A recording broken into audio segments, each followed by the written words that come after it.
estoy más orgulloso de esos 6 años es del año de 1968, porque me permitió servir y salvar al país. Gustavo Díaz Ordaz.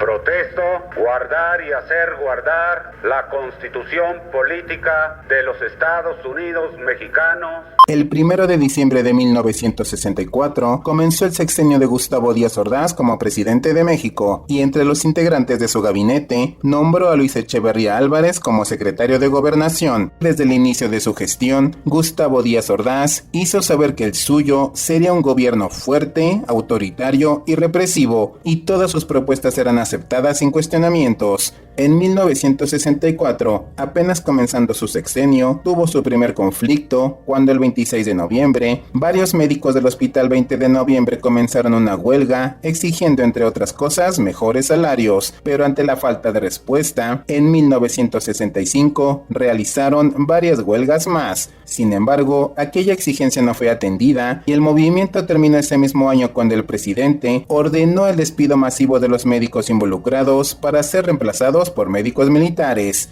Al año siguiente, en 1966, ocurrió un nuevo conflicto, ahora con estudiantes de la Universidad de San Nicolás de Hidalgo, que realizaron varias manifestaciones para quejarse del alza en las tarifas del transporte. Sin embargo, nuevamente las exigencias no fueron atendidas y el movimiento terminó cuando el presidente ordenó que el ejército tomara las instalaciones de aquella universidad. Pero sin duda, el acontecimiento que marcó tanto el gobierno de Gustavo Díaz Ordaz como la historia de México fue la represión del movimiento estudiantil, que terminó con la matanza de estudiantes, padres de familia, obreros, vecinos e incluso niños el 2 de octubre de 1968 en Tlatelolco.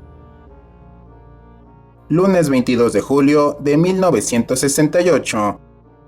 Se podría decir que este día comenzó todo el movimiento, cuando un grupo de alumnos de las vocacionales 2 y 5 del Instituto Politécnico Nacional apedrearon la escuela privada preparatoria Isaac Ochoa Terena, incorporada a la UNAM, dejando como saldo daños por 7,000 pesos, entre más de 30 cristales de la fachada destrozados, así como varios autos dañados. Además, muchos alumnos fueron golpeados e incluso Amanda Sánchez Soto, directora y dueña de la preparatoria, que había salido a la calle para tratar de calmar el conflicto, también recibió varios golpes. Algunas fuentes dicen que este tipo de ataques no era algo nuevo, sino que pasaba comúnmente cada vez que comenzaba un nuevo curso, y era parte de la tradición llamada novatada entre los alumnos de la vocacional, mientras que otras fuentes aseguran que los estudiantes de la vocacional acudieron a apedrear la preparatoria Isaac Ochoa Terena por un conflicto ocurrido después de un juego de fútbol americano. El caso es que la policía no intervino en aquella ocasión, lo que provocó el descontento de la gente, principalmente de los dueños de los autos dañados, quienes levantaron varias denuncias en contra de los estudiantes.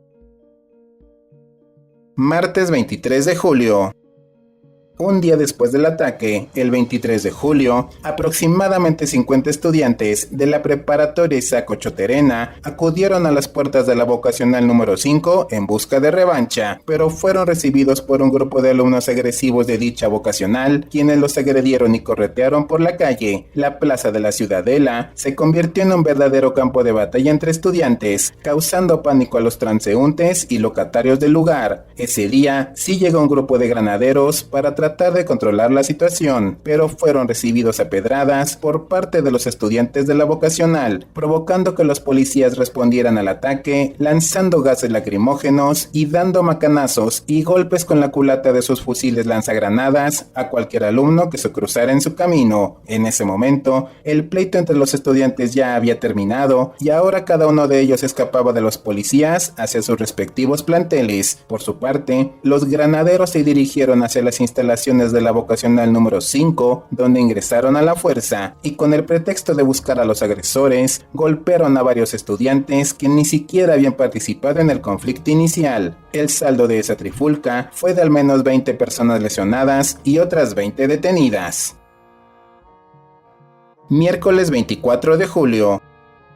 Un día después del conflicto entre policías y estudiantes, el jefe de la policía capitalina, Luis Cueto Ramírez, negó que los granaderos agredieran a los estudiantes y mucho menos que lanzaran gases lacrimógenos. Sin embargo, tanto alumnos como profesores aseguraron lo contrario. Además, se dieron a conocer varias fotografías del ataque. Por cierto, uno de los estudiantes agredidos resultó ser Ernesto Zedillo Ponce de León, quien fue acorralado y golpeado por un elemento policíaco, hecho que quedó registrado en algunas imágenes. Y 26 años después, en 1994, Ernesto Zedillo Ponce de León se convirtió en presidente de México.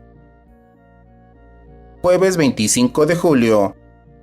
Ante el acto violento de los granaderos y la detención de estudiantes, la UNAM se declaró en huelga indefinida el 25 de julio de 1968. Ese mismo día, la FNET, Federación Nacional de Estudiantes Técnicos, solicitó permiso al gobierno para realizar una marcha el día 26 de julio, y es que en ese tiempo no existía la libre manifestación, así que se tenía que pedir permiso a las autoridades para llevar a cabo alguna manifestación o marcha, y en este caso, el gobierno accedió, aunque algunos historiadores especulan que en realidad las autoridades accedieron porque querían tender una trampa a los estudiantes para terminar con esos reclamos.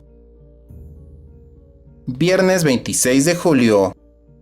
Ya con el permiso de las autoridades para realizar la manifestación, miles de alumnos, tanto de la UNAM, tanto como del IPN, convocados por la FNET, se reunieron en la Plaza de la Ciudadela con la idea de marchar hacia el casco de Santo Tomás para protestar por la invasión a la vocacional número 5 del Instituto Politécnico Nacional. Sin embargo, de acuerdo con un informe de la Procuraduría General de la República, un grupo de porros ligado a la FNET, conocidos como los chóforos, se colaron a la manifestación y cuando esta terminó en el casco de Santo Tomás, incitaron a los alumnos para que marcharan nuevamente, pero ahora con dirección al Zócalo. Muchos de ellos aceptaron, pero lo que no sabían es que un grupo de policías y granaderos ya los estaban esperando en la calle Madero, que se convirtió en un callejón sin salida, y la escena se repitió. Los policías lanzaron gases lacrimógenos y macanazos a todos los estudiantes que encontraban en su camino, pero los alumnos respondieron aventando piedras a los granaderos, mientras que los porros que habían incitado aquella marcha subieron a las azoteas de los edificios cercanos para arrojar objetos con el objetivo de provocar aún más a los estudiantes y a los policías. El saldo de aquel enfrentamiento fue de varios estudiantes detenidos, al menos 500 personas heridas, entre alumnos y uniformados, incluyendo al subjefe de la policía preventiva, Raúl Mendiolea Cerecero. Además se registraron destrozos en varios locales y teléfonos públicos, y para sorpresa de nadie, los porros aprovecharon para robar varios negocios.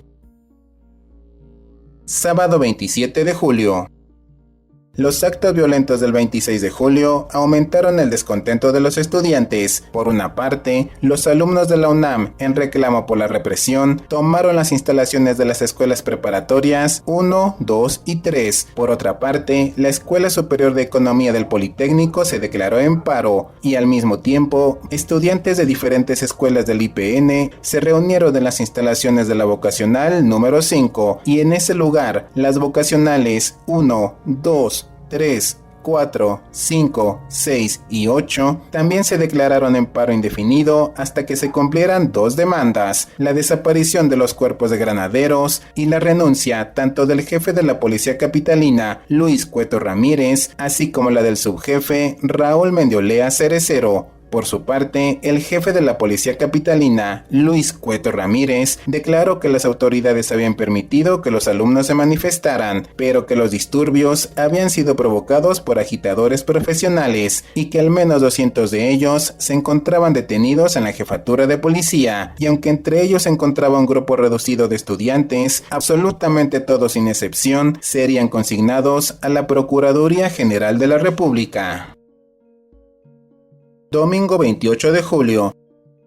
El domingo 28 de julio se reunieron por primera vez el Comité Coordinador de Huelga del IPN con representantes de varias escuelas de la UNAM, de la Escuela de Agricultura de Chapingo y de la Escuela Superior Normal de Maestros para analizar la posibilidad de una huelga general hasta que se cumplieran las siguientes demandas: desaparición de la FNET, expulsión de los estudiantes miembros de la FNET y del PRI, indemnización por parte del gobierno a los estudiantes heridos, excarcelación de todos los estudiantes estudiantes detenidos, desaparición del cuerpo de granaderos y demás policías de represión, y derogación del artículo 145 del Código Penal que sanciona los delitos llamados de disolución social. En su defensa, la FNET declaró que ellos no solicitaron la intervención de los granaderos y, sin decir nombres, aseguró textualmente que elementos de reconocida afiliación radical y algunos fósiles fueron los que provocaron los disturbios en la manifestación del pasado 26 de julio. Aquella reconocida afiliación a la que se referían era el Partido Comunista Mexicano, un partido con tendencia marxista-leninista que existió en México entre 1919 y 1981.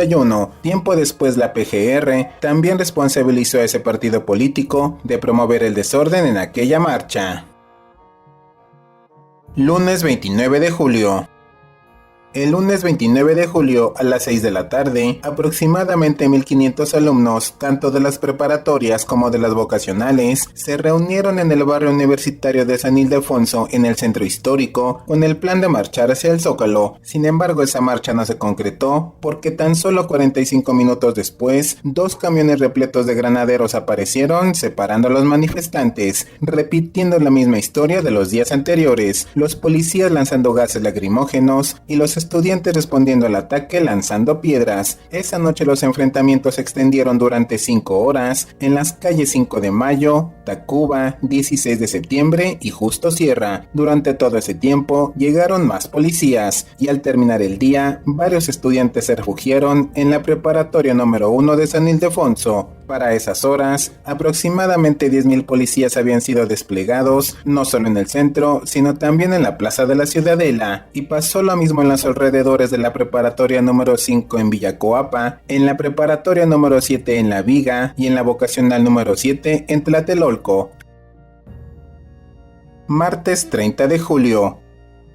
El secretario de Gobernación, Luis Echeverría Álvarez, con la autorización del presidente Gustavo Díaz Ordaz, solicitó por primera vez la intervención del ejército. De esta manera, a las 12:30 de la madrugada del martes 30 de julio de 1968, el secretario de la Defensa, Marcelino García Barragán, dio la orden para que varios camiones de transporte de tropas, vehículos Power, tanques ligeros y jeeps, equipados con bazucas y cañones, salieran del campo militar número 1 hacia varios puntos de la ciudad, y aproximadamente a las 12:45, las tropas, al mando del general José Hernández Toledo, llegaron al centro histórico desplegándose en varias calles y frente a la preparatoria número 1 de San Ildefonso. En el interior, los jóvenes habían colocado algunos muebles en el portón la noche anterior por temor a que los granaderos intentaran ingresar, pero ante la llegada de los militares, varios estudiantes se reunieron en la entrada para evitar el acceso de los soldados, pensando que estos únicamente empujarían la puerta, pero en el exterior los planes eran otros, porque los jefes militares lanzaron un ultimátum para que los jóvenes abandonaran el edificio, pero ante la falta de respuesta, un joven soldado se acercó cargando una bazuca,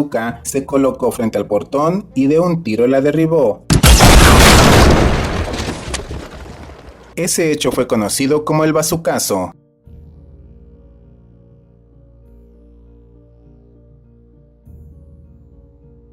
Inmediatamente los militares ingresaron al edificio para detener a golpes y patadas a los estudiantes, mientras que varios jóvenes habían sido heridos por el bazucazo. Aquella puerta era considerada una joya del barroco colonial, labrada en el siglo XVIII. Además había sobrevivido a la Guerra de la Independencia, a la Reforma y a la Revolución Mexicana, pero eso poco le importó al gobierno. Al mismo tiempo, otro grupo de soldados llegó a las instalaciones de la preparatoria número 2, donde los militares también invadieron las instalaciones. Los estudiantes intentaron escapar, pero no pudieron hacerlo, porque un grupo de granaderos los esperaba afuera para golpearlos y detenerlos. Esta escena se repitió en las preparatorias 3 y 5, así como en las vocacionales 2 y 5, y en menos de 2 horas, a las 2:30 de la madrugada, el ejército tenía el control absoluto y las escuelas ya habían sido desalojadas completamente. Todos los detenidos aquella madrugada fueron trasladados al Palacio Negro de Lecumberri. Pocos minutos después, el secretario de Gobernación convocó a una conferencia de prensa para decir lo siguiente: la acción desarrollada por el ejército esta madrugada estuvo basada en la razón, de acuerdo con los intereses de la colectividad y apegada a la ley. Ese mismo día, la Secretaría de Educación Pública anunció que se suspenderían las clases en todos los planteles del IPN. De igual manera, la Universidad Nacional Autónoma de México también comunicó que las clases se habían suspendido en todas las preparatorias y facultades, mientras que la Gaceta de la UNAM responsabilizó directamente al secretario de Gobernación, Luis Echeverría Álvarez, y al presidente Gustavo Díaz Ordaz por los actos violentos de aquella madrugada. Pero la intervención del ejército, lejos de causar miedo a los estudiantes, generó más descontento con el gobierno, y conforme avanzó la mañana, cientos de jóvenes se reunieron en la explanada de Rectoría de Ciudad Universitaria, y todos los presentes se emocionaron cuando apareció el rector de la UNAM, el ingeniero Javier Barros Sierra, quien cerca del mediodía izó la bandera a media asta en señal de luto y leyó un breve discurso en el que condenó públicamente los hechos violentos, se pronunció a favor de la autonomía universitaria y dio legitimidad a las exigencias de los estudiantes. Ese día nació el famoso lema Movimiento Estudiantil.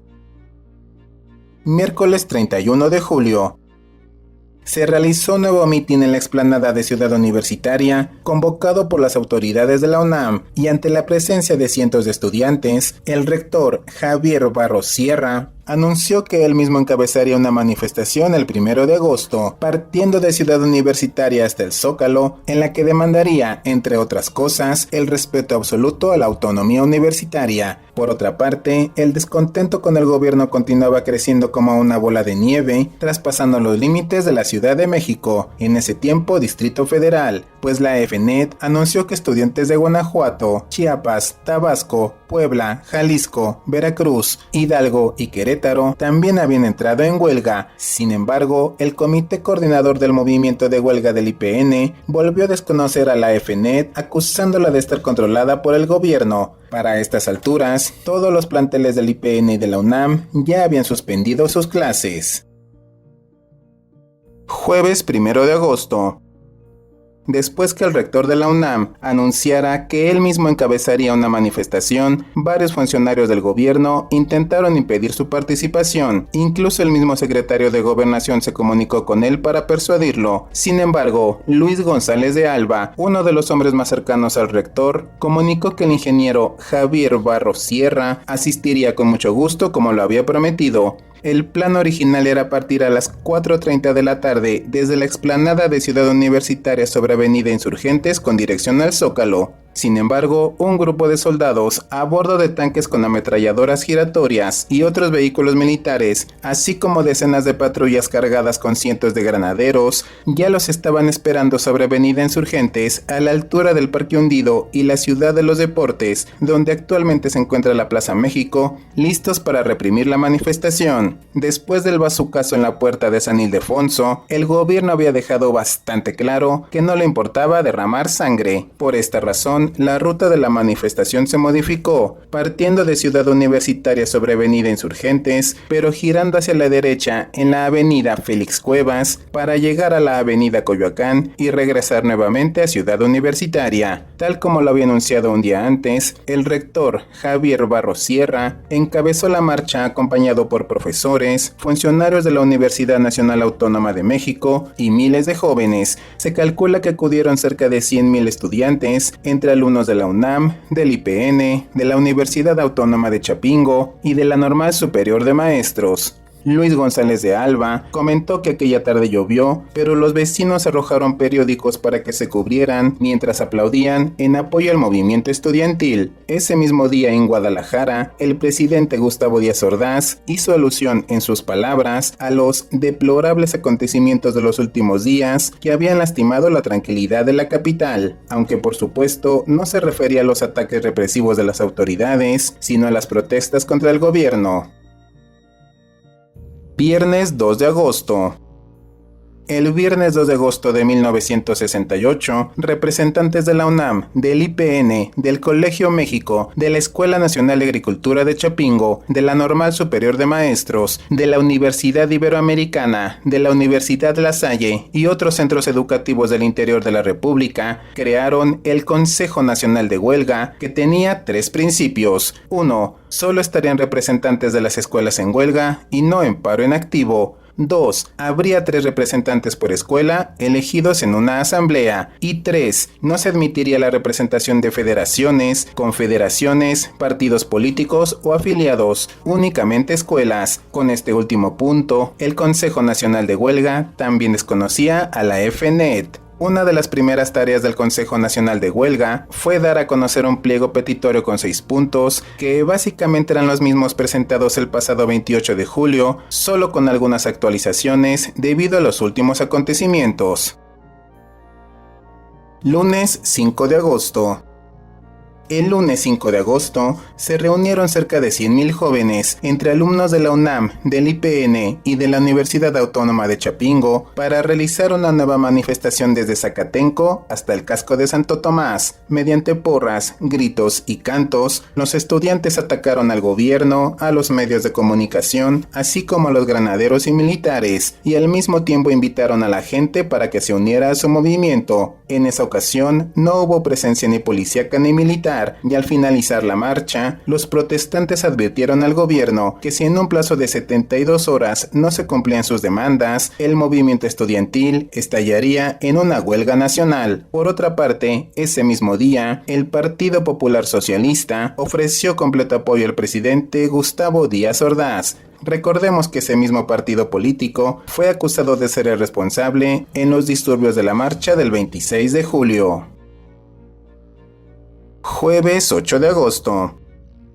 El plazo para el cumplimiento del pliego petitorio había terminado, así que ante la falta de respuesta, el Consejo Nacional de Huelga anunció que el próximo martes 13 de agosto realizarían una nueva marcha con o sin el permiso del gobierno del Distrito Federal. También comunicaron que cualquier intento de negociación sería tratado directamente con ellos, desconociendo a cualquier otra organización que actuara bajo su nombre. Eso incluía a la FNET. Ese mismo día, la Universidad del Valle de México, la Escuela Nacional de Antropología e Historia, la Escuela de Periodismo Carlos Septién García, la Escuela Nacional de Artes Plásticas San Carlos, las universidades de Tabasco, de Baja California, de Sinaloa y el Tecnológico de Veracruz se unieron al movimiento estudiantil y anunciaron que próximamente organizarían una gran manifestación.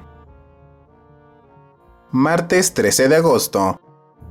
Tal como lo había anunciado el Consejo Nacional de Huelga, el martes 13 de agosto de 1968 se realizó una nueva marcha con aproximadamente 150.000 personas. Entre ellos, como era de esperarse, había miles de estudiantes, pero en esta ocasión, por primera vez, se sumaron miles de personas entre obreros, padres de familia y público en general que apoyaban a los estudiantes. Aquel día tampoco se registraron incidentes porque no hubo intervención policíaca ni militar.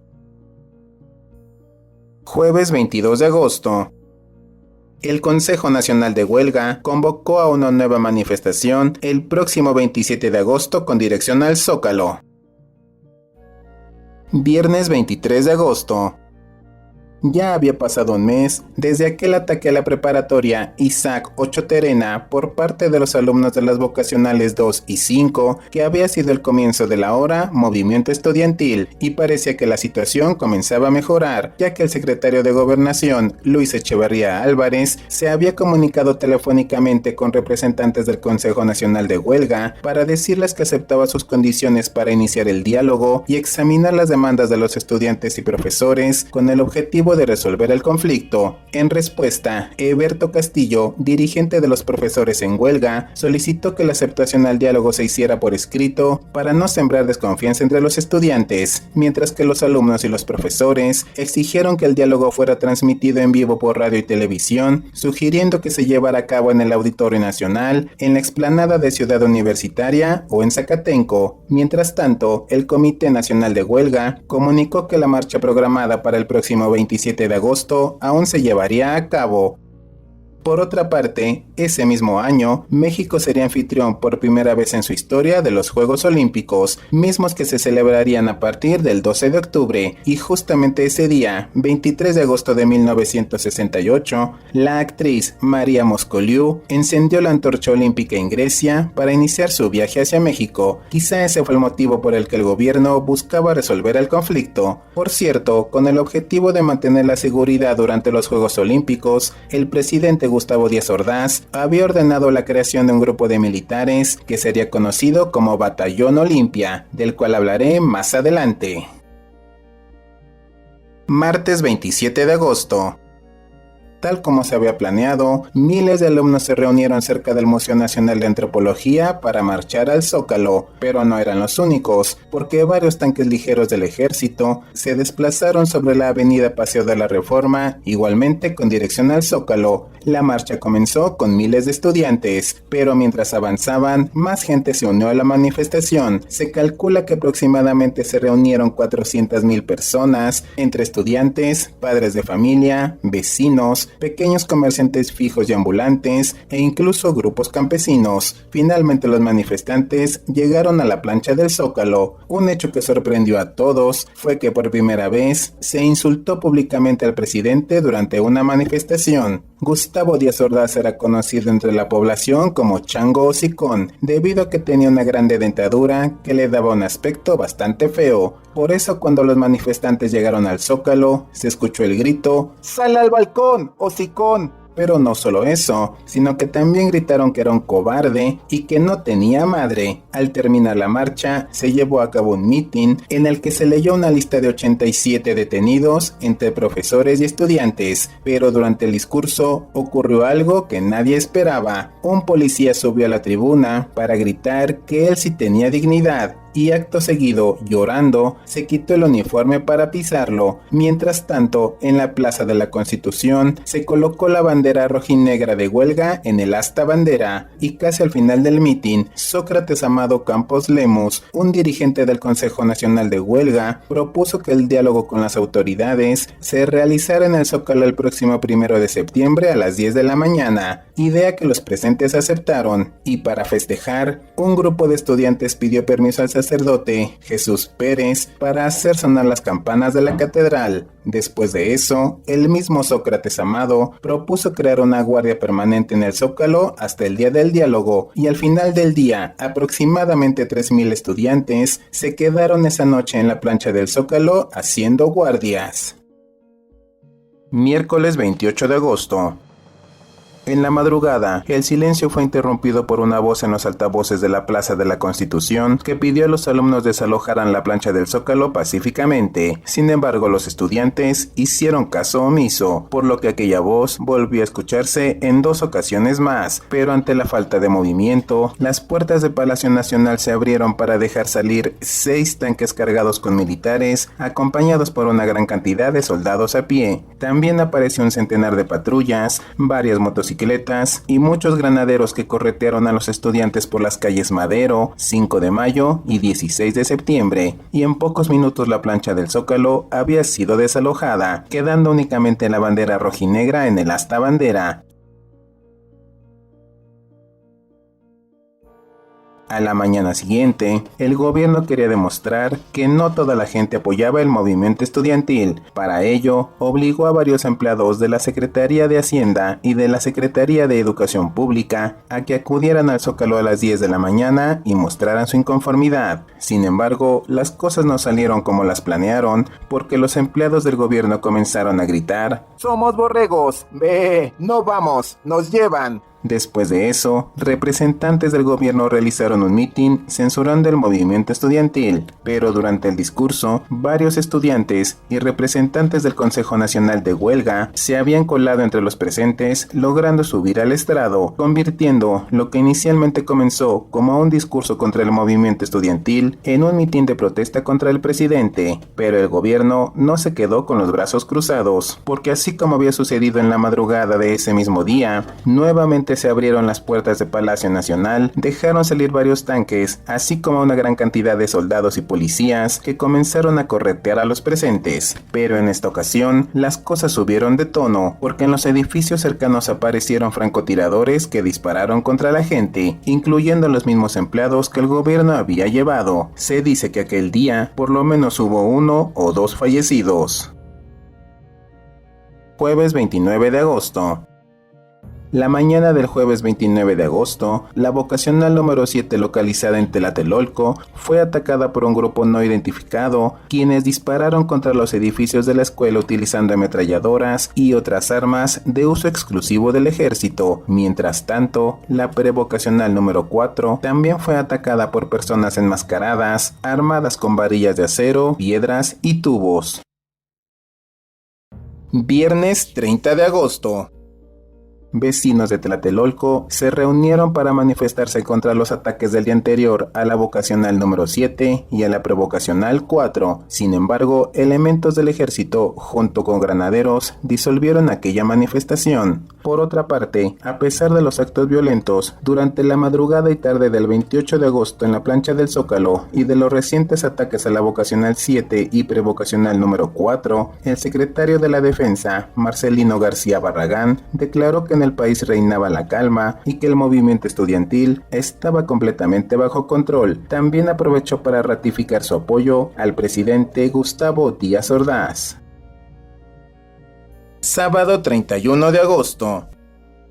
Nuevamente la vocacional número 7 fue atacada, ahora por 200 personas aproximadamente, quienes golpearon no solo a estudiantes, sino también a personas que solo caminaban cerca de la escuela. Los agresores causaron incendios, rompieron vidrios e incluso intentaron ingresar a los edificios de la unidad habitacional de Tlatelolco, pero no lograron hacerlo porque los vecinos se defendieron arrojando macetas, agua y piedras desde lo alto. Por otra parte, la prevocacional número 4 también fue atacada, por lo que los vecinos pidieron ayuda a los granaderos que se encontraban cerca, pero para sorpresa de nadie, los policías se negaron a ayudar, argumentando que solo podían intervenir si lo ordenaba alguna autoridad superior. Domingo 1 de septiembre. El 1 de septiembre, Gustavo Díaz Ordaz rindió su cuarto informe de gobierno, donde aprovechó para mencionar varios momentos del movimiento estudiantil, asegurando entre otras cosas que la autonomía de la Universidad Nacional Autónoma de México no había sido violada, que su gobierno había intentado el diálogo e insistió que en todo momento había buscado salidas pacíficas para resolver la situación del país. Claro, solo que olvidó mencionar el pacífico bazucazo a San Ildefonso el pasado 30 de julio, que terminó con la pacífica invasión militar a varias preparatorias y vocacionales que fueron desalojadas mediante pacíficas patadas y pacíficos golpes de los soldados hacia los estudiantes. Tampoco mencioné el pacífico desalojo de la plancha del Zócalo utilizando tanques, militares y granaderos la madrugada y tarde del 28 de agosto, así como los pacíficos disparos de los francotiradores ese mismo día. Aún así, aunque según él siempre había buscado soluciones pacíficas, aprovechó para lanzar amenazas y pronunció su famosa frase: hemos sido tolerantes hasta excesos criticados, pero todo tiene un límite. No podemos permitir ya que se siga quebrantando irremisiblemente el orden jurídico como a los ojos de todo mundo ha venido sucediendo. Además de eso, también dijo lo siguiente: no quisiéramos tomar medidas que no deseamos, pero que tomaremos si es necesario. Lo que sea nuestro deber lo haremos. Hasta donde estemos obligados a llegar, llegaremos. Lunes 2 de septiembre. En respuesta a lo dicho por el presidente Gustavo Díaz Ordaz durante su informe de gobierno, el Consejo Nacional de Huelga anunció que no dejarían las calles hasta que se resolviera el conflicto mediante el diálogo, sin bayonetas y con el retiro de todas las fuerzas de represión. Jueves 5 de septiembre. Después del informe de gobierno, la situación estaba relativamente tranquila, así que el jueves 5 de septiembre, 3 estudiantes entregaron en la Oficialía de Partes de la Presidencia de la República un comunicado en el que reafirmaban la disposición al diálogo por parte del Consejo Nacional de Huelga, proponiendo que las pláticas se llevaran a cabo de manera pública el próximo 9 de septiembre a las 5 de la tarde en el Centro Médico del IMSS y que fueran transmitidas por radio y televisión. Además, reiteraron que que no dejarían las calles hasta que se cumplieran los 6 puntos de su pliego petitorio. En respuesta, la Secretaría de Gobernación reafirmó su disposición para analizar cada uno de esos puntos. Viernes 6 de septiembre.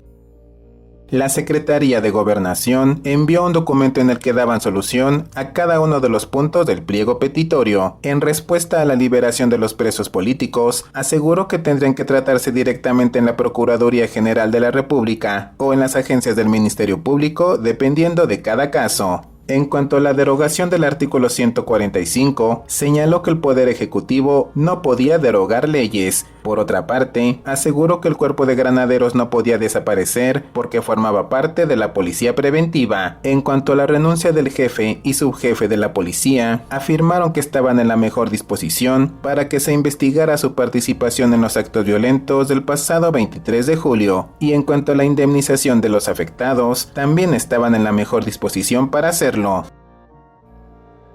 Lunes 9 de septiembre. El rector de la UNAM invitó a los estudiantes a terminar con el paro de actividades, pues ya no ayudaba en nada al movimiento. Sin embargo, el Consejo Nacional de Huelga afirmó que no estaba conforme con las soluciones parciales del gobierno y que el rector había dicho eso porque estaba bajo mucha presión del gobierno federal. Así que tanto la lucha como el paro de actividades continuaría y convocaron a una marcha en silencio el próximo viernes 13 de septiembre. Viernes 13 de septiembre.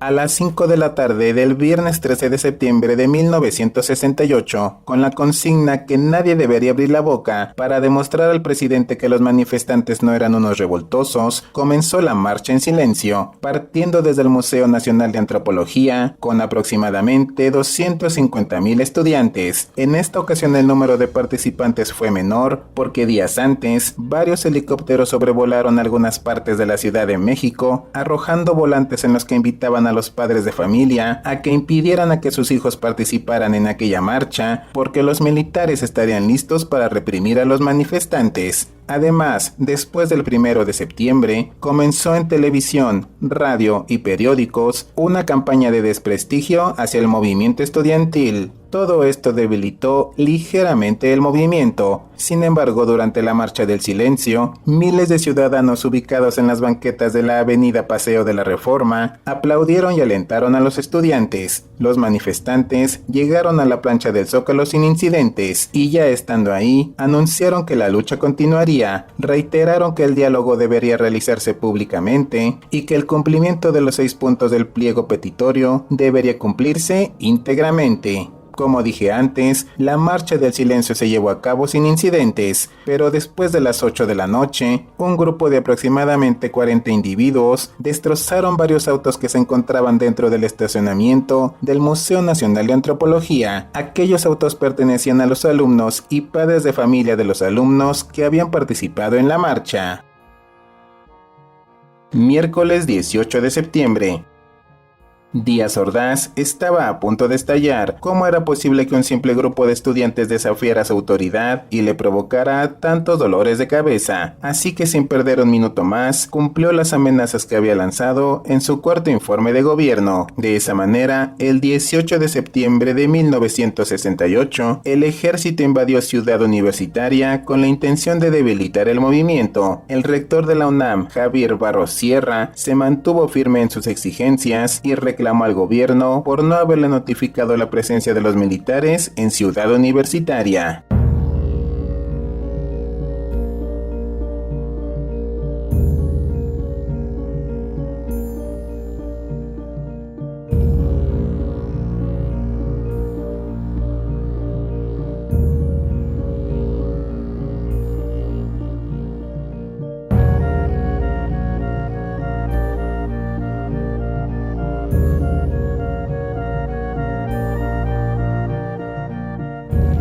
Martes 24 de septiembre.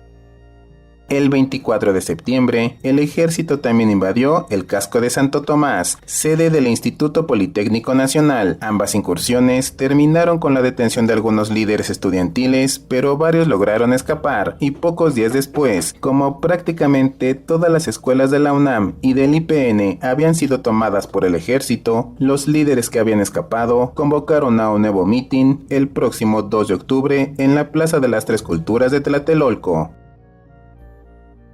Martes 1 de octubre. El presidente Gustavo Díaz Ordaz ordenó que el ejército abandonara las instalaciones de Ciudad Universitaria y del Instituto Politécnico Nacional y se dirigieran a Tlatelolco. Tlatelolco.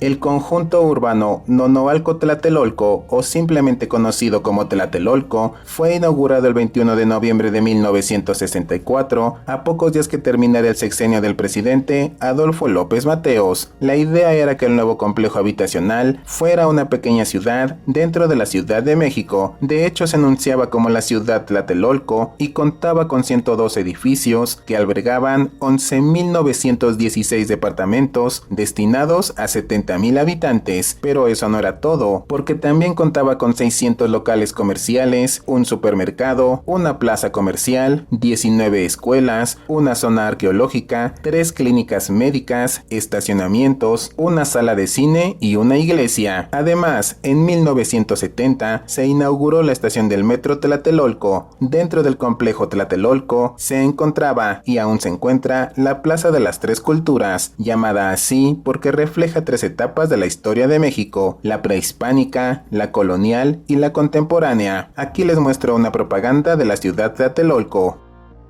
Por cierto, algunos de los edificios tienen nombres de los estados de la República Mexicana, como la Torre Coahuila, la Torre Oaxaca, la Torre Veracruz, la Torre Zacatecas, el edificio Tamaulipas, el edificio Chihuahua y el edificio Nuevo León. Pero lamentablemente Tlatelolco tiene un lugar oscuro en la historia de la Ciudad de México por 2 razones. La primera fue el derrumbe del edificio Nuevo León durante el terremoto del 19 de septiembre de 1985, donde fallecieron al menos 200 personas, y el segundo motivo es el tema de este video: la matanza de estudiantes, padres de familia y gente en general el 2 de octubre de 1968. Miércoles 2 de octubre de 1968. La convocatoria al mitin había sido un éxito, y el miércoles 2 de octubre de 1968, la Plaza de las Tres Culturas en Tlatelolco se había abarrotado de gente que inocentemente acudió para apoyar el movimiento. Habían llegado no solo estudiantes, sino también padres de familia, obreros y vecinos, mucha gente civil en general, quienes habían acudido con amigos, y varios de ellos incluso habían llevado a sus hijos pequeños. Sin embargo, un grupo de hombres vestidos de civil y con un guante blanco en la mano izquierda se infiltraron en la manifestación y cautelosamente llegaron al edificio Chihuahua, donde se encontraban en el 3er piso los líderes del movimiento y varios reporteros. Al mismo tiempo, varios escuadrones del ejército llegaron al lugar y se colocaron en las calles cercanas a la plaza. Ante esto, los manifestantes comenzaron a gritar: "¡Compañeros, el ejército se está moviendo!". Sin embargo, los líderes no hicieron mucho caso, porque no era extraño ver la presencia militar en estos mítines, así que sin darle importancia continuaron con su discurso. Pero en pocos minutos, la Plaza de las Tres Culturas estaba rodeada de militares a pie, en camiones e incluso en tanques. Algunos sobrevivientes contaron que al verse rodeados presintieron algo malo, pero al mismo tiempo pensaron que el ejército no sería capaz de atacar a tanta gente inocente. El mitin se llevó a cabo como estaba planeado, pero cerca de las 6 de la tarde se pudo observar a una persona vigilando todo desde el techo de la iglesia cercana al edificio Chihuahua. Pocos minutos después, un helicóptero sobrevoló la plaza. Los presentes observaron que una luz verde, una bengala, había sido lanzada desde el helicóptero. La gente se inquietó al ver esto, pero los líderes intentaron tranquilizar los ánimos diciendo: "Calma, no pasa nada". Sin embargo, pocos segundos después comenzaron los disparos.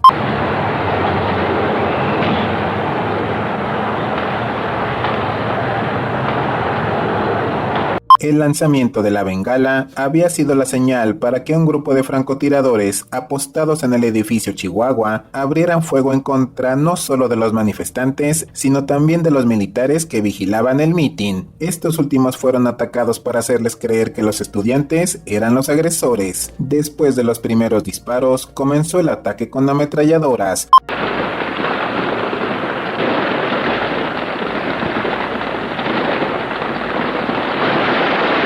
Esto provocó una gran confusión. La gente corrió despavorida hacia las salidas de la plaza, pero al mismo tiempo, los militares que rodeaban los edificios también corrían, solo que ellos corrieron al interior de la plaza para ver lo que estaba pasando, tapando las salidas y orillando, sin querer, a que la gente regresara a la explanada en busca de otra salida, pero lamentablemente no lograron escapar porque la lluvia de balas continuaba desde la azotea del edificio Chihuahua y los edificios cercanos. Cuando los soldados finalmente llegaron al centro de la plaza, se percataron que el ataque no provenía de los manifestantes, así que algunos dispararon en dirección al techo y las ventanas del edificio donde se observaban los disparos, mientras que otros militares intentaron ayudar a los civiles, indicándoles que se tiraran al piso, pero tristemente después de un rato, la Plaza de las Tres Culturas se llenó de cuerpos sin vida. Mientras tanto, los líderes estudiantiles que se encontraban en el tercer piso se alejaron del balcón buscando refugio, corrieron hacia los elevadores, pero al abrirse las puertas, fueron detenidos por un grupo de hombres armados y con un guante blanco en la mano izquierda, así que a punta de pistola y con amenazas, todos los estudiantes fueron llevados hacia las escaleras, donde fueron entregados al ejército. Los soldados los llevaron a la parte de abajo, y ya estando ahí, los estudiantes fueron obligados a bajarse los pantalones para después ser colocados con las manos hacia arriba mirando hacia la pared. Por supuesto, muchos de ellos fueron golpeados. La mayoría de los estudiantes del movimiento fueron capturados esa noche, además de estudiantes, maestros y civiles. En total, más de 2,000 personas fueron detenidas. Aproximadamente a las 8:30 de la noche, comenzaron a levantar a los heridos y recoger los cadáveres que se encontraban en la plaza. Estos últimos fueron colocados en varios camiones de volteo que habían llegado previamente. Y en el transcurso de la noche, la Plaza de las Tres Culturas se llenó de personas que limpiaron y lavaron rápidamente toda la sangre. Hasta la actualidad se desconoce la cifra exacta de fallecidos. Jueves 3 de octubre. Al día siguiente, el ejército cordonó la Plaza de las Tres Culturas y el gobierno hizo pública la versión oficial de lo ocurrido, versión que Díaz Ordaz repitió durante el resto de su vida. Según él, los agitadores infiltrados entre los estudiantes dispararon primero. La azotea del edificio Chihuahua, de allá dispararon, perversamente contra los soldados y contra sus propios compañeros, por el nerviosismo del momento y su falta de práctica en el manejo de las armas que ellos habían conseguido. La cifra oficial fue de 29 fallecidos. Sin embargo, los sobrevivientes calcularon la cantidad de muertos de acuerdo a la cantidad de camiones que llegaron para llevarse los cuerpos. Ellos aseguraron que alrededor de 70 camiones se llevaron cientos de cadáveres hacia el campo militar número 1 para ser incinerados. Las personas detenidas el 2 de octubre fueron llevadas a diferentes centros de detención donde los mantuvieron incomunicados durante varios días, haciéndoles interrogatorios que duraban más de 15 horas. Varios de ellos fueron golpeados y otros tantos torturados psicológicamente, obligándolos a mirar cómo golpeaban a los demás, mientras que otras personas eran amenazadas, diciéndoles que si no declaraban todo, serían asesinadas en ese lugar. Después de haber sido interrogados y sometidos a varias torturas, los detenidos fueron encarcelados, algunos de ellos hasta por 3 años, en el Palacio Negro de Lecumberri. Juegos Olímpicos. Los días posteriores a la masacre y previos al inicio de los Juegos Olímpicos, el presidente Díaz Ordaz endureció aún más su régimen, no permitía ninguna crítica, mantuvo al ejército en las calles, buscando a los pocos líderes del movimiento estudiantil que lograron escapar, y al mismo tiempo reprimía el más mínimo acto de rebelión. Con estas acciones buscaba infundir miedo en la sociedad y finalmente logró su objetivo, porque el 12 de octubre, tan solo 10 días después de la masacre, los Juegos Olímpicos comenzaron en completa paz. Francotiradores. Tiempo después, un grupo de investigadores llegó a la conclusión que el gobierno planeó un complot que implicaba víctimas civiles y militares para terminar con el movimiento estudiantil. El complot fue de la siguiente manera: el 2 de octubre, varias tropas del ejército regular llegarían a Tlatelolco desde las 11 de la mañana. A las 4 de la tarde, ya habría una cantidad considerable de soldados. Sus órdenes serían disolver el mitin y capturar a los líderes estudiantiles, pero ellos no sabían que varias horas antes ya había comenzado otra operación. Varios hombres vestidos de civil, portando rifles y armas automáticas, entraron al edificio Chihuahua y a los edificios cercanos con vista a la explanada, ocupando por lo menos 10 apartamentos en diferentes pisos. Al llegar tomaron posición de francotiradores en las ventanas, y su orden era disparar a cualquier persona, incluyendo mujeres, niños y militares. Al mismo tiempo, otros agentes ocuparon posiciones de vigilancia desde el techo de la iglesia y otros edificios cercanos. Por último, una tercera operación era llevada a cabo por un grupo de hombres con un guante blanco, cuya orden era cerrar el acceso de las escaleras y los ascensores para que los líderes del movimiento no pudieran escapar. Finalmente, los francotiradores esperarían pacientemente el lanzamiento de la bengala desde el helicóptero para iniciar el ataque. Pero, ¿quiénes eran los francotiradores? El entonces secretario de la Defensa, Marcelino García Barragán, contestó esta pregunta a través de un documento que sería dado a conocer después de su muerte y de la muerte de Gustavo Díaz Ordaz. De acuerdo a dicho documento, esa noche, soldados del ejército regular capturaron a 2 francotiradores mientras buscaban manifestantes en los departamentos, pero al revisar sus identificaciones, supieron que también eran militares, pero del Estado Mayor Presidencial. El Estado Mayor Presidencial está conformado por un grupo de soldados de élite cuya misión es garantizar la seguridad del presidente. García Barragán aseguró que desconocía la misión de estos hombres y ordenó que fueran liberados inmediatamente. Así es, según el secretario de la Defensa, Marcelino García Barragán, los encargados de iniciar la matanza del 68 eran los militares encargados de la seguridad del presidente, enviados por el mismo Díaz Ordaz con la orden de matar estudiantes, civiles y a sus propios compañeros militares. Por cierto, aquellas personas con guante blanco eran los militares que conformaban el Batallón Olimpia, aquel grupo especial que se había formado para mantener la seguridad durante los Juegos Olímpicos.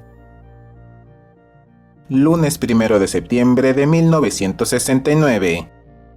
El presidente Gustavo Díaz Ordaz rindió su quinto informe de gobierno y durante su discurso asumió toda la responsabilidad en los actos del 2 de octubre de 1968. Íntegramente la responsabilidad personal, ética, social, jurídica, política e histórica por las decisiones del gobierno en relación con los sucesos del año pasado. Claro que esa declaración no le trajo ninguna consecuencia ni en ese momento ni en los años posteriores. Gustavo Díaz Ordaz. Gustavo Díaz Ordaz terminó su sexenio en 1970, entregando la banda presidencial al ahora presidente Luis Echeverría Álvarez, y se retiró a vivir tranquilamente a su casa de la calle Risco, en el Pedregal de San Ángel. 7 años después, en 1977, fue nombrado embajador de México en España por un breve tiempo, pero pocos días antes de viajar a Madrid, dio una conferencia de prensa donde reiteró, con bastante orgullo, que sus acciones de 1968 habían sido tomadas por el bien del país. Pero de lo que estoy más orgulloso de esos 6 años es del año de 1968, porque me permitió servir y salvar al país. Finalmente falleció de cáncer 2 años después, el 15 de julio de 1979 en la Ciudad de México. Luis Echeverría Álvarez. Luis Echeverría Álvarez terminó su sexenio en 1976 y durante el resto de su vida fue inculpado por la matanza en Tlatelolco, aunque eso tampoco le trajo consecuencias graves hasta 30 años después, cuando tuvo que comparecer ante diferentes autoridades, y el 30 de julio del 2006, un juez federal ordenó su arresto domiciliario por la matanza de 1968, arresto que duró tan solo 8 días, porque el 8 de julio otro juez ordenó que se levantara el arresto domiciliario al considerar que el delito por el que se le había acusado ya había prescrito. Sin embargo, el proceso continuó y el 29 de noviembre de ese mismo año, 2006, se le dictó auto de formal prisión por su probable responsabilidad en el delito de genocidio. Sí se le dictó auto de formal prisión, pero nunca pisó la cárcel. Y casi 3 años después, el 26 de marzo del año 2009, fue exonerado y obtuvo su libertad absoluta por falta de pruebas que lo relacionaban directamente con el genocidio y porque los testigos que podían confirmar su participación ya habían fallecido. Finalmente, Luis Echeverría Álvarez falleció el 8 de julio del 2022 a los 100 años de edad.